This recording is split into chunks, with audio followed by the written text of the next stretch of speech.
السلام عليكم ورحمة الله وبركاته.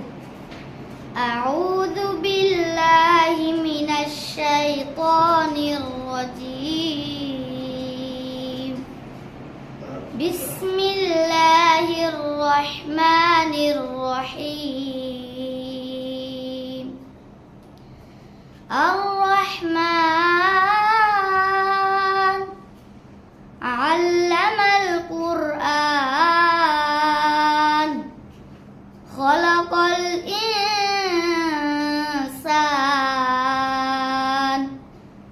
علمه البيان الشمس والقمر بحسبان والنجم والشجر يسجدان والسماء رفعها ووضع الميزان ألا تطغوا في الميزان وأقيموا الوزن بالقسط ولا تخسروا الميزان والأرض وضعها للأنام فيها فاكهة والنخل ذات الأكمام والحب ذو العصف والريحان فبأي آلاء ربكما تكذبان خلق الإنسان من صلصال كالفخار وخلق الجان من مارج من نار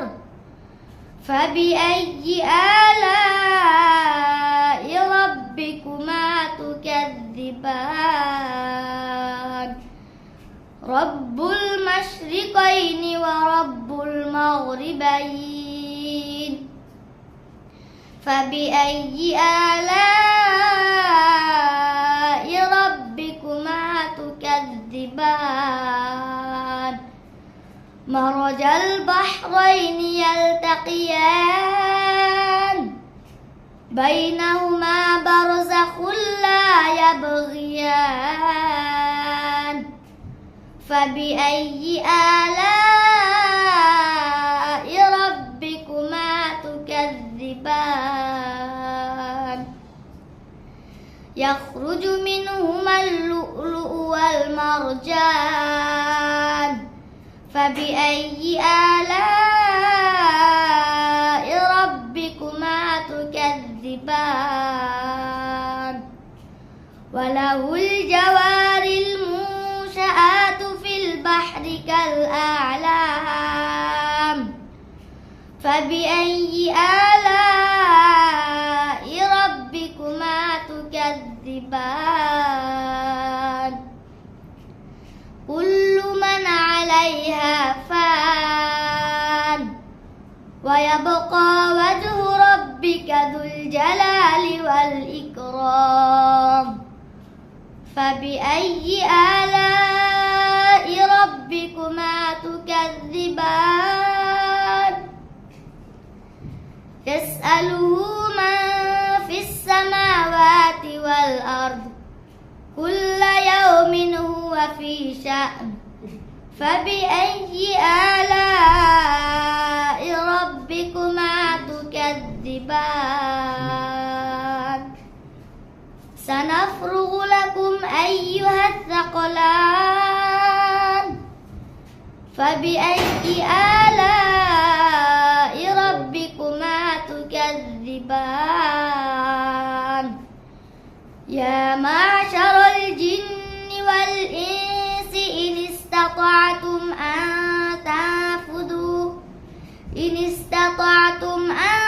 تنفذوا من أقطار السماوات والأرض فانفذوا لا تنفذون إلا بسلطان فبأي آلاء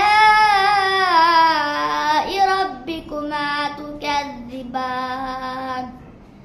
يرسل عليكما شواظ من نار ونحاس فلا تنتصران فبأي آلاء ربكما تكذبان فإذا انشقت السماء فكانت وردة كالدهان فبأي آلاء ربكما تكذبان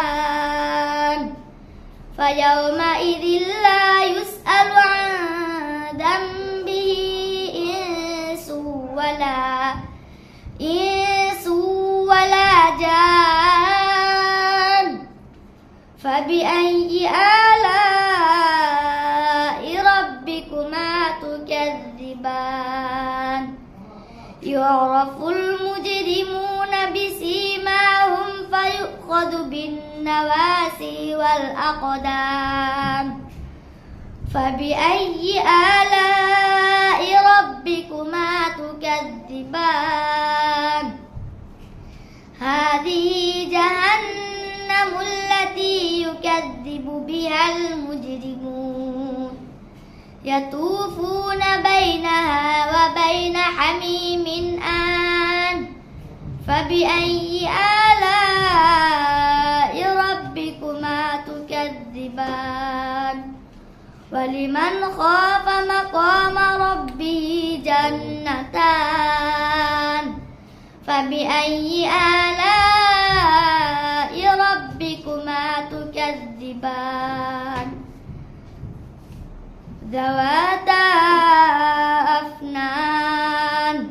فبأي آلاء ربكما تكذبان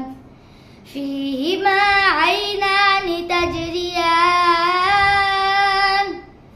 فبأي آلاء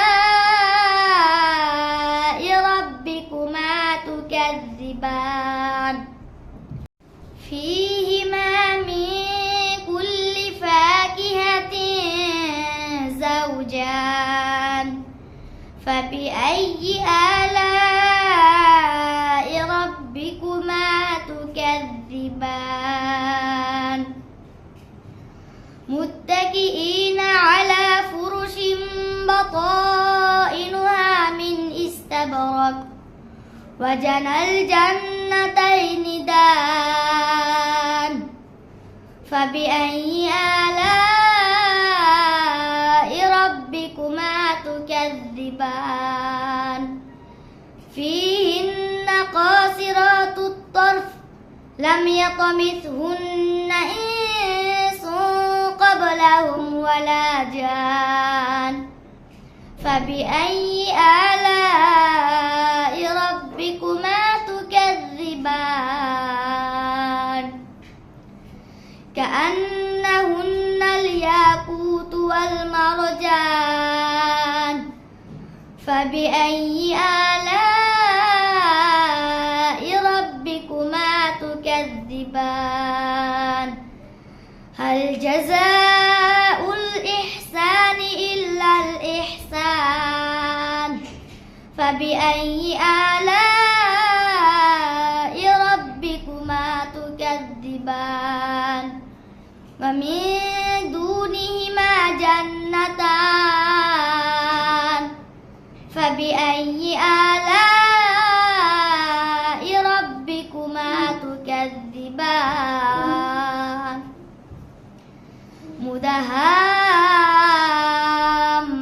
مدهامتان فبأي آلاء ربكما تكذبان فيهما عينان نضاختان فبأي آلاء ربكما تكذبان فيهما فاكهة ونخل ورمان فبأي آلاء تكذبان فيهن خيرات حسان فبأي آلاء ربكما تكذبان حور مقصورات في الخيام فبأي آلاء ربكما تكذبان لم يطمثهن إنس قبلهم ولا جان فبأي آلاء ربكما تكذبان متكئين على رفرف خضر وعبقري حسان فبأي آلاء ربكما تكذبان تبارك اسم ربك ذي الجلال والإكرام السلام عليكم ورحمة الله وبركاته